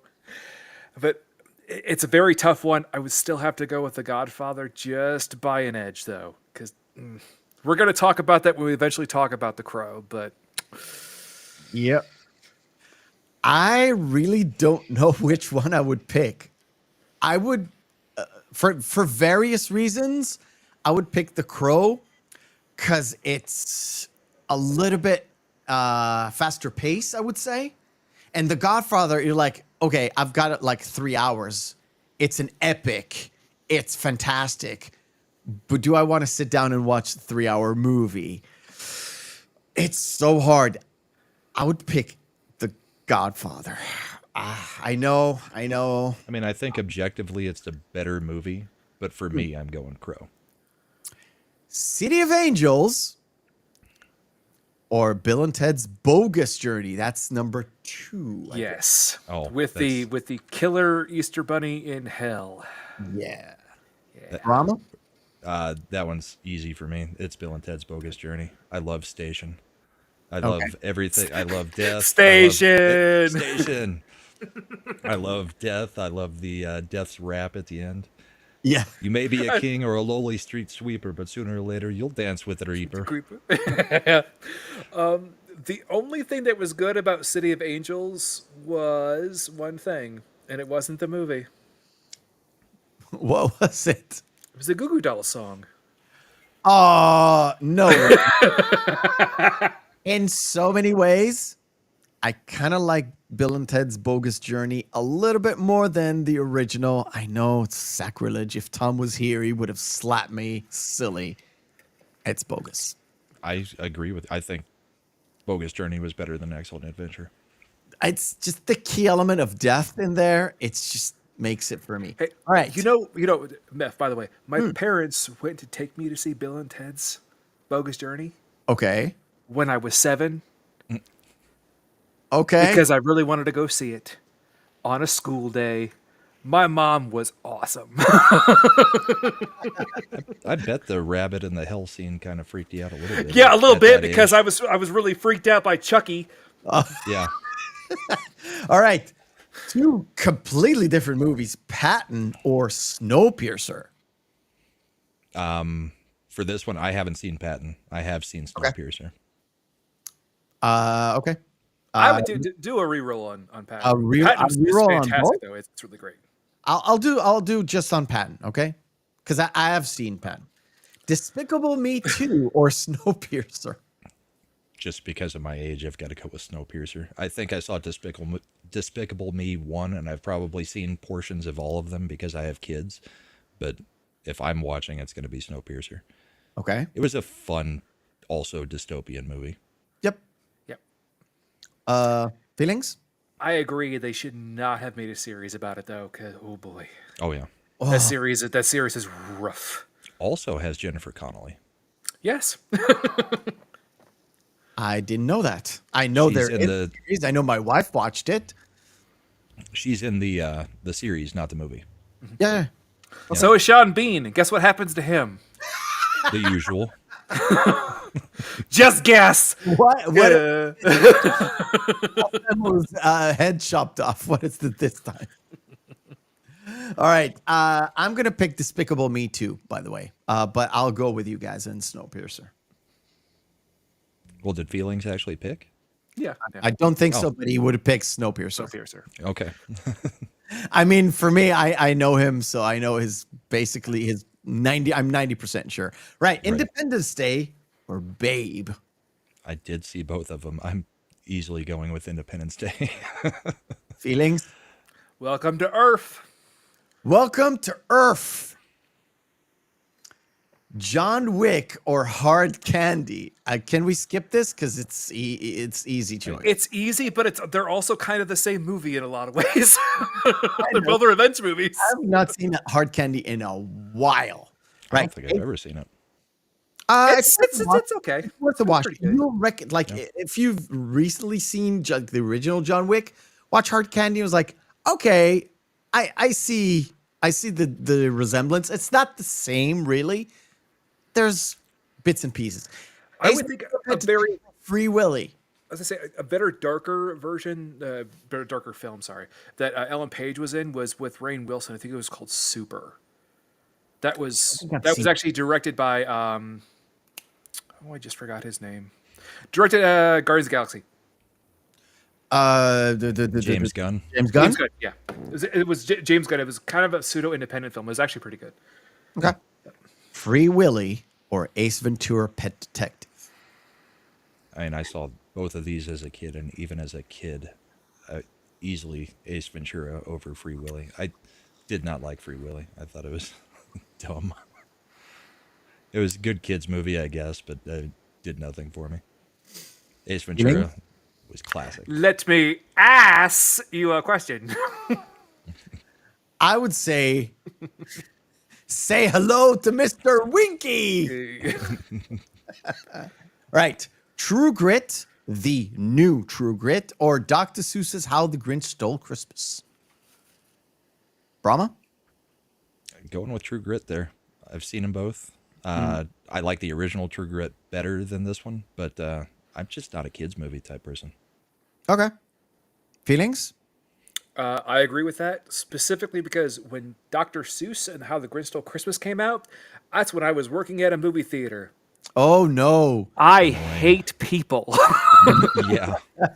Right. Last one. The Game or Harry Potter and the Deathly Hallows Part 1. Haven't seen the game. Ooh. Put it on your really list. good. It's worth it. Okay. I would keep those two. And watch. The problem with the game is this. You can only watch the game once. After that, it's just not worth it. Yeah. That's the problem I have. Now, I don't particularly like the Harry Potter movies because they leave so much out of it, especially when they in the later movies. There's a whole storyline that is very essential to the book version that doesn't manifest itself in the last 3 movies of Harry Potter that I really think they should have worked it out into the screenplay, and they haven't, and I don't like it. And the problem is you can only watch the game once. Not too dissimilar to The Sixth Sense. Or a Memento. Or Memento you yeah. can watch over. You can watch them You over get more and over again. details. The game has that little twist at the end, but you can only watch it once. You can't really watch it again because you'll pick up on a lot of stuff along the way. And it was like, I'm sorry. And I watched this in the theater, and in the theater it was absolutely fantastic. Watched it again, like a cable or DVD rental or whatever. Mm-hmm. And it's not the same. It's just not the same. You know, I feel the same way about the game is the way that you feel about the way that you feel about the game is the same way that I feel about Prometheus. Like I watched Prometheus the first time, like, oh well, that's an interesting take on where they're going with the Alien franchise. Try to watch it again, I'm like, no, everything is just blatantly in your face. Yeah, and you don't really see it the first time. You know what's good about those movies, though, is that once you have kids and they get to the certain age, like Memento may not be that great to watch through, you know, the third or the fourth time, because the first and the second you're picking up the details. Yep. But then when you get your kids to an age where they can actually watch it and you watch it along with them or make them watch it, then it's a fresh experience because you get to watch their reaction to finding out all the stuff that is the twists and turns. Okay. So later down the road, there are times and places for movies like that is a one-type watch. I mean, that's kind of the same thing that happened with I introduced Ben to Fight Club, Mef. Yeah. That must have been a great experience. Yeah. you know what's crazy? I told you my kids watched like the entire Rocky series with me up to Rocky Balboa, and I think the first Creed as well. But it kind of tapers off as they kind of left it. But my daughter said, "Well, I want to watch Rambo with you, Dad." So during the vacation, on the downtime, we watched First Blood. and both of them fell asleep because I knew they would, because First Blood is not really a kids movie. Right. And then I thought, well, maybe that'll open up the appetite to like First Blood Part 2. They didn't like First Blood Part 2 either. And I was like, huh? Okay, I guess. But How are you, my children? Rocky and Rambo, two different things. yep. I don't know what it is. I don't know what it is. All right, cool.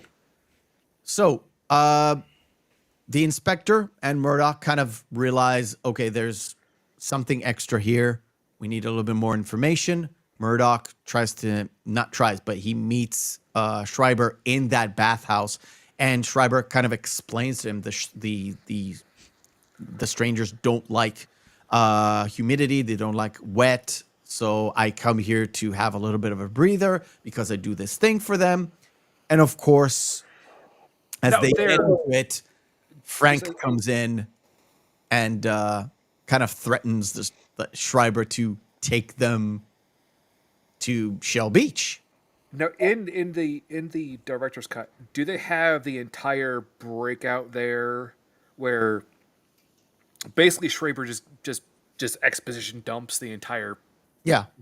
ethos and methodology of the strangers? To a degree, yeah. To a degree, And yeah. he's also got the syringe that has the kind of plot twist in it. Oh, okay. And he's trying to get him to take it at gunpoint.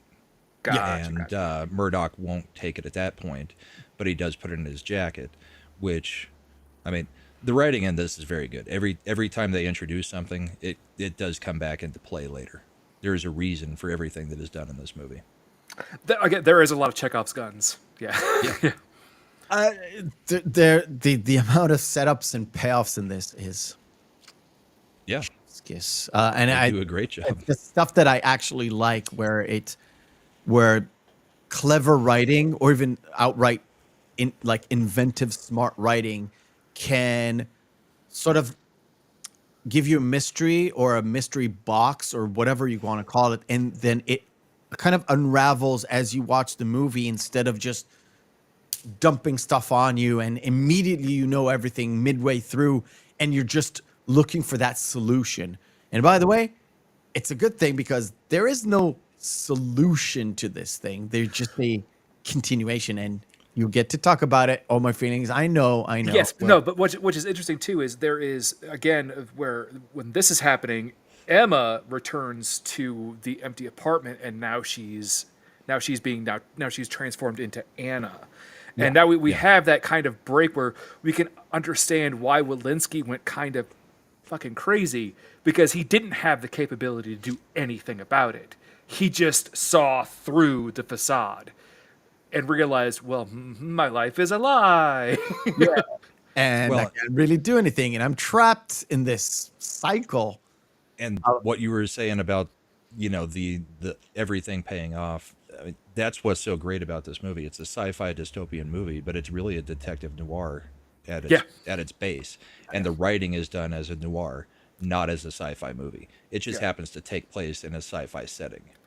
And in so many ways, again, it reminds me so much, and the payoffs and homages are so clearly there of Metropolis.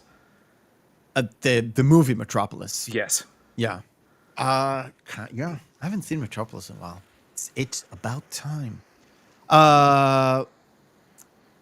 So basically one of the three main characters, apart from Emma, are in this boat on the way to get to the end of the road to get to Shell Beach. And as Schreiber kind of unravels a little bit more of the story, whatever he didn't tell them in the bathhouse, he kind of unravels in that boat, where he goes into more of the things we talked about before about these strangers, these creatures they explains how the fact that they are hive mind, and they are looking for the soul, the human soul, that hidden element that they don't know how to extract or how to find. And they're looking for it in order to become more human. And that really doesn't sit with me because they're coming from a hive mind and they're trying to be individuals, but they're trying to do it like all at once. To Well, me, it looks like if they found the soul like on the first day of the experiment, they would have made themselves a soul. I the think. problem is they're going extinct. Yeah. So I mean, they're ultimately trying to figure out how to save their race, and what their plan ends up being. And I mean, at the end of it, they kind of get to it. I mean, you went looking in the wrong place, right? I mean, the human soul isn't within the mind; it's the human soul. It's intangible. But what they're ultimately thinking is, I mean, apparently they can't reproduce. I mean, because that's why the species is ending. But they're thinking if we can figure out how to be implanted into somebody and basically drive the car like being John Malkovich, Yeah. then can we extend our line through that person, that one Neo? Yeah. Yep.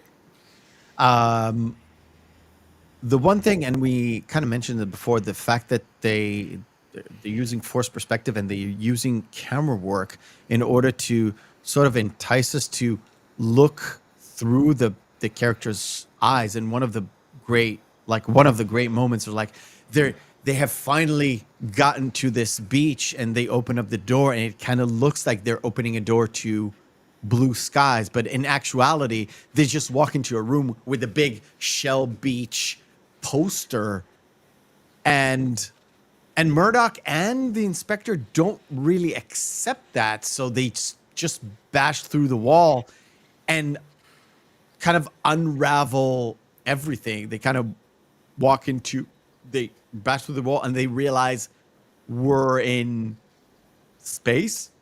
We don't know where actually we are. Actually, I don't think, right? We see space, but we don't know actually where we are.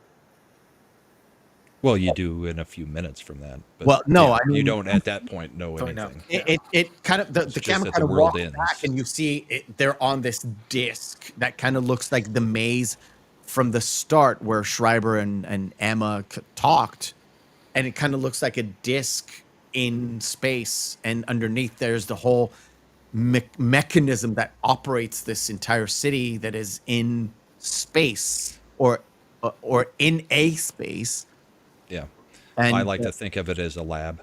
I mean, separated from the rest of the hive mind, so that you didn't accidentally infect the hive mind.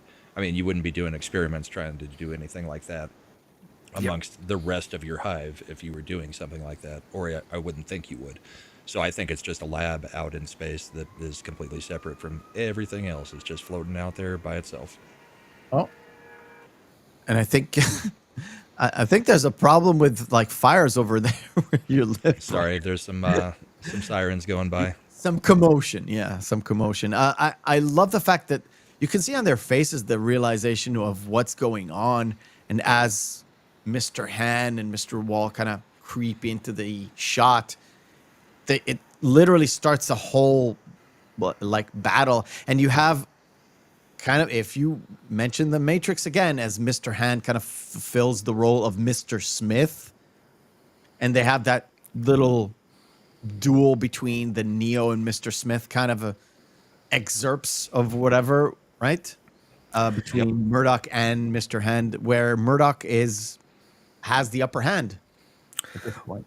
Well, and Mr. Hand mentions the fact that, well, I've become the killer that you were supposed to be when he threatens to kill Anna. And in so many ways, that's exactly what you had mentioned, Brahma, is the continuation of the story of Agent Smith at the end of The Matrix, where essentially he got the freedom from Neo to become what he became, this rampant essential virus that is taking over the Matrix and kind of polluting its own kind of hive mind, where essentially had they not actually destroyed it, I do believe that essentially what would happen is Murdoch's eventually his personality would start infecting the rest of the hive mind if he would have not been taken over, Yeah. Right. Exactly. It's sort of, if you compare this to the Matrix, it's first Mr. Hand is like not Mr. Smith, but Bane trying to get out of the Matrix, and then kind of reverting back into fighting Neo in the Matrix itself, where he already infected everything, and it's already being kind of crumbling down. And it's the same here as Mr. Hand kind of fails, which leaves Murdoch to essentially fight Mr. Book in trying to in the mechanism itself, in the hive that we see The them architect. start. Yeah, the sort of the fight against the architect, but not really. I would like Matrix. to refer to the architect as the Colonel, because I will never be able to unsee the meme version of Colonel Sanders sitting in the chair. Right. Well, I don't. Well, know. Neo, you wanted to know my 11 herbs and spices. Well, like Mr. Hand, I mean, he starts out as an agent, right? He's chasing him, trying to get him. He thinks that he gets the upper hand by, doing something to himself to make himself individualized from the rest of the programs. And then he finds out that he was actually infected by Murdoch. It's the Matrix. Yeah. Yeah. So once that sort of fight kind of ends, we sort of see how Schreiber's deception kind of manifests itself, where he built this syringe which was supposed to imprint so Murdoch with their soul in it, or not their soul, but it's Their hive mind. their hive mind. into Murdoch, use him as that vehicle, as you mentioned before, Brahma. But what Schreiber does is the complete opposite. So he does this quick switcheroo, and what happens is Murdoch frees himself from them, basically, in this whole epic tuning fight that they have. Oh, we got to go deeper than that.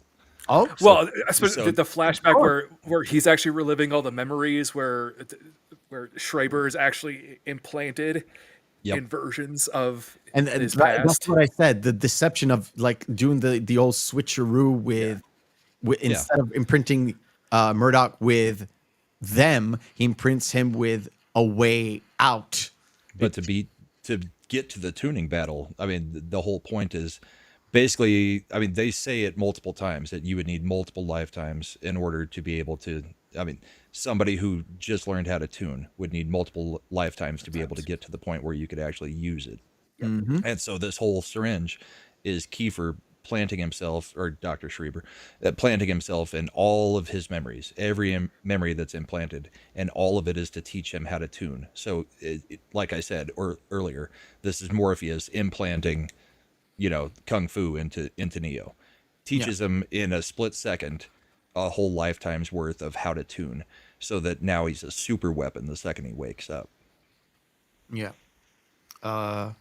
So he is, I can't really show everything, but he is sort of the milkman and the mailman and the teacher and all of these essential characters in the life of John, essentially telling him, look, we have to do this, we have to do that, we have to do this. And this is all little bits and pieces, and it all culminates in him, like you said, waking up and being this supreme being, and kind of have that final showdown where he defeats have that battle in the skies. They're both kind of flying over, trying to beat each other with their mind weapon. I can tell you, off rip, that looks 100% better than the theatrical version. Oh yeah. The theatrical version, there is no coloration in the telekinesis. It's just this kind of like amorphous gray, like meow. They're just staring at each other. Yeah. Okay. Instead, you get the Harry Potter wand connecting to wand. Yeah, kind of. Which I didn't like in Harry Potter, but whatever. And essentially, Murdoch defeats Mr. Book and breaks the system, but not really breaking the system. He's not breaking the machine. He's essentially just taking it over and just expelling this hive mind creatures out of it. But the whole structure is there. The people are still there. And what he does is he morphs it and changes it in order to accommodate the human experience. So he adds sky, he adds a daytime essentially, and he adds water to satisfy sort of that need for him to have basically Shell Beach, not only for him but for everybody else in that particular city. Well, daylight and everything in Yeah. general. I mean, there's when they're on the boat in the canal, Kiefer explains, or Dr. Schreiber explains, that he had to remove. He's been kept aware of everything that's happening because he's the painter that they needed to mix all these emotions. But he had to erase his own memories. And they ask him, "Well, where did we come from?" And he says, "I don't remember." So once he's kind of taken over, I mean, yeah, he tries. They do say that all the memories, the factory where they had all the memories, got destroyed during the fight. So everybody's stuck in whatever life that they were last in. So that's part of it. He's now basically God on this lab, or whatever you want to call it. And he does whatever to recreate it in the way he sees what his childhood was. But, I mean, they really can't do anything else. They don't know where they came from. They don't know about Earth, if that's where they Earth originated from. yeah. I mean, it is a little bit dystopian, but it's also, they did break free of their matrix. I mean, they're all going to now be able to live their lives without being interfered with. Yeah, I'm not sure if it's, like I said, I'm not sure if it's completely breaking the matrix, but more like reshaping it to the liking of Murdoch, and introducing, like I said, more of the human experience or human elements of the fact that there is a passage of time, there is a full life. We didn't mention this before. The only kids that you actually see are the kids for the prostitute, right? Nope, there's two others. There's two Little others. Mary and Little Todd and Little Mary, or whatever. Yeah, because it was the Schreiber's couple going. that was originally poor and they were rich. And they were rich, and Yeah. Right. the strangers Which coming that's in. because it poses all kinds of questions, so I can start asking some of them. Yeah, do the humans reproduce? Yeah, Either. how do the humans reproduce, or were they just randomly going back and abducting more people? Yeah, all When those. they run out, because they were saying the fact that they mentioned one point in time that yes, the strangers are essentially just inhabiting the corpses of those who have died. Right. Yeah. But there's a whole bunch of theories on this. Was it a ship that was going to colonize and got intercepted by the strangers? The philosophical thing is it all purgatory? Yeah. Is it all a simulation? And purgatory is, I mean, this is the purgatory that you go to after you die in the simulation. You go into this purgatory where you live out the rest of that in the dark city. I mean, there's a whole bunch of theories on all of it. It's crazy. I was gonna say, for practical concepts though, food production. Yeah, fruit Right. production, all that stuff. They don't touch upon that because it gets to the realm of the real or the realism, Yeah. and it's purposely left at the fantasy and the sort of sci-fi version where you don't worry about it. It just Right. ruins your immersion of. Well, because thing I get constructed. it so many ways though. It's like they kind of traded one kind of dystopian nightmare for another, because let's be honest here. It's a good thing that John Murdoch is a good person, because again, he's essentially God. Right. It morphs into one, yeah. So he could Yeah. he could become this outrageous, terrible tyrant. But they also call him an evolutionary step. I mean, Yes. that's why they decide, okay, we can imprint on him, because he's the evolutionary step that still gives him the control because he can tune, but he's also got the human mind. So their memories can be compatible and they would still have their powers. So it's kind of implied that maybe if him and, now Anna do get together, maybe there's a evolutionary leap forward and everybody has those powers. But that's going well beyond what the movie actually shows. And there's another thing that I thought about. It's just why maybe they just abducted them somewhere and brought them to this essential zoo.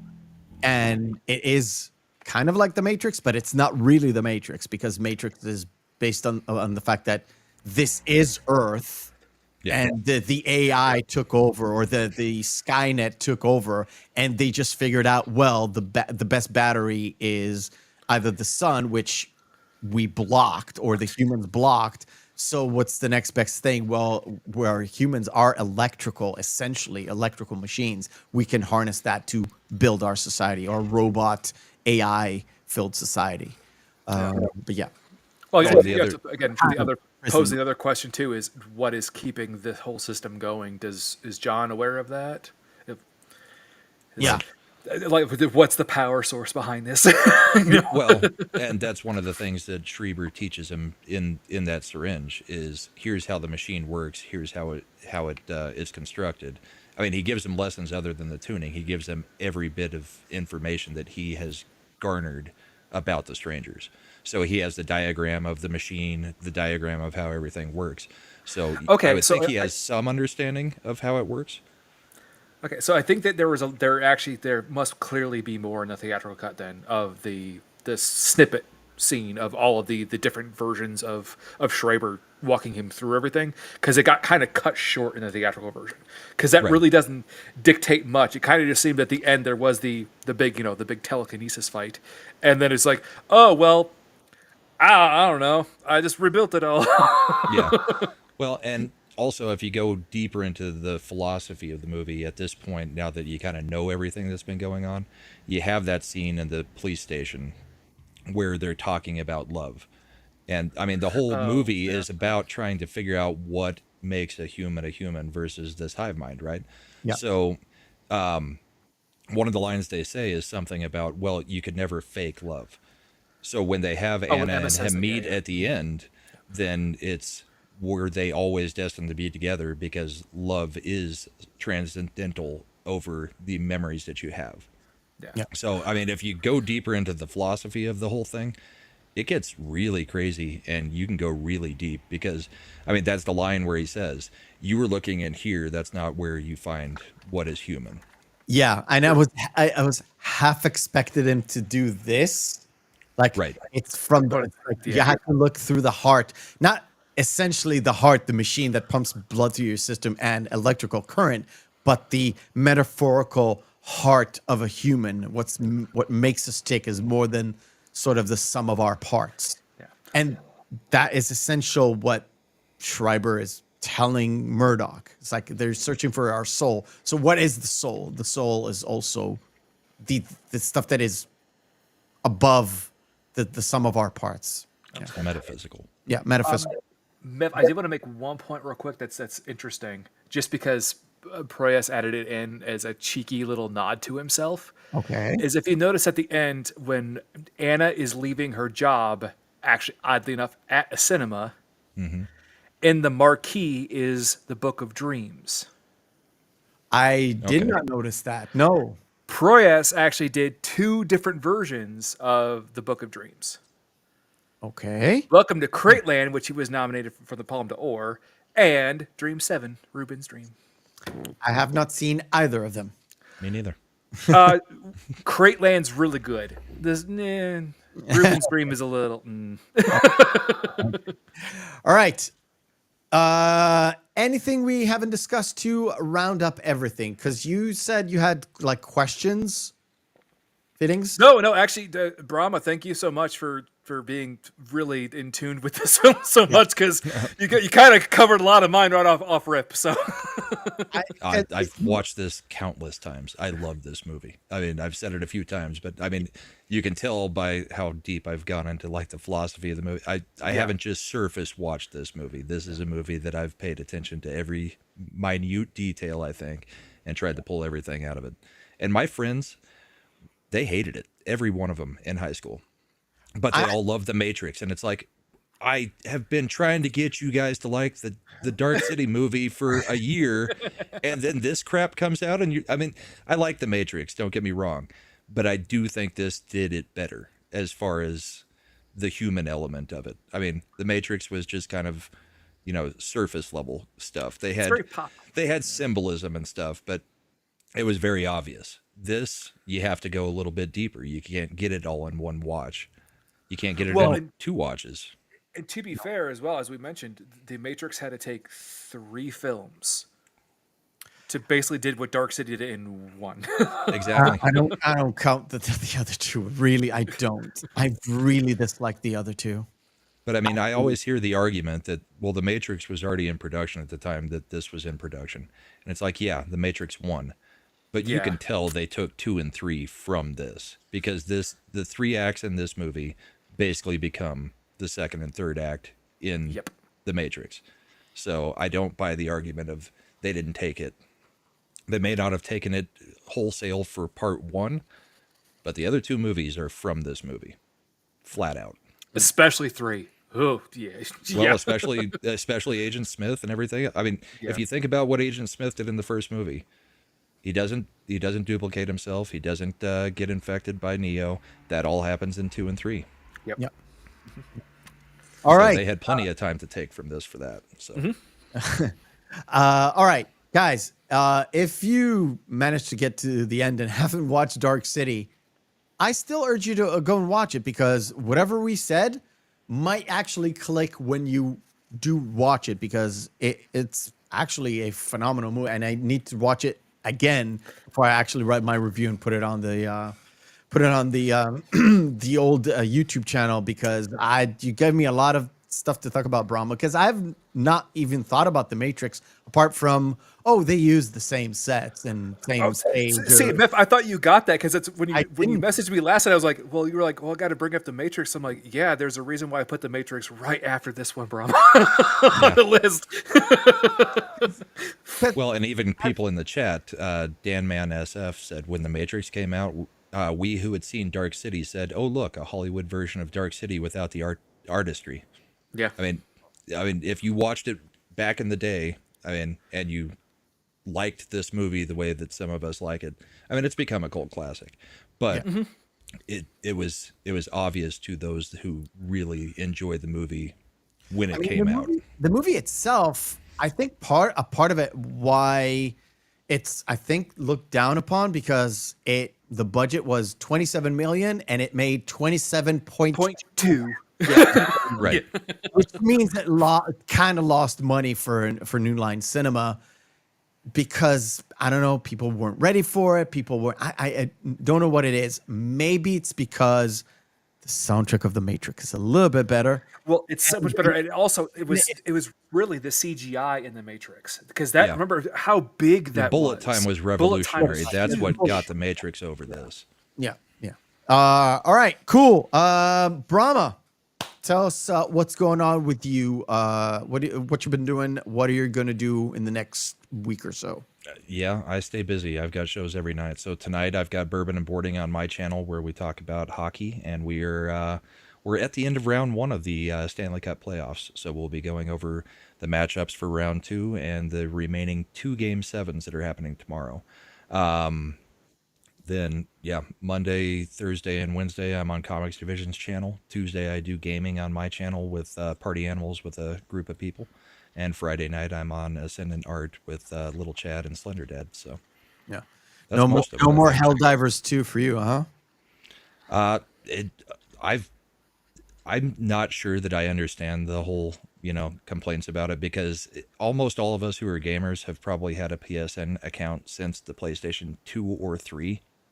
So it doesn't bother me. I get the whole thing, but every single app that you've got on your phone asks for the same things. Almost all games, like the EA games, you have to sign up for their crap. You've got to do it for Battle.net for Blizzard. So Okay. it doesn't bother me. Okay. To be fair, it's no escape from Tarkov and what they're trying to pull. So I mean, pick your poison. I didn't even get there, but never mind. Nope. All right, cool. Thanks, Brahma. For us, we mentioned it numerous times in this show. We're going to cover The Matrix, and we're going to do some comparisons, because I definitely seen The Matrix way more than I've seen Dark City. I think last time I saw Dark City was about 14 years ago, and it was, I think I introduced my wife to the movie because I liked it, and I think originally she watched it, like we watched it separately, and we kind of watched it together 13, 14 years ago, and we both liked it. Maybe because it had a lot of the elements that we liked in the Matrix, and we didn't put the connection together.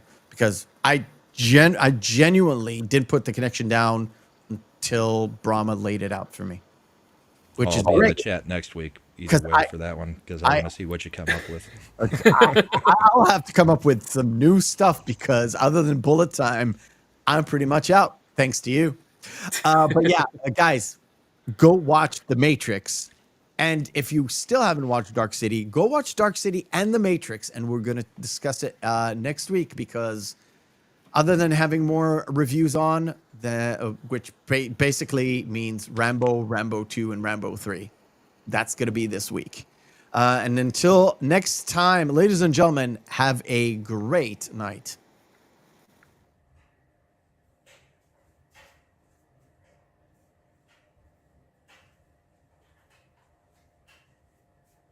You're still here?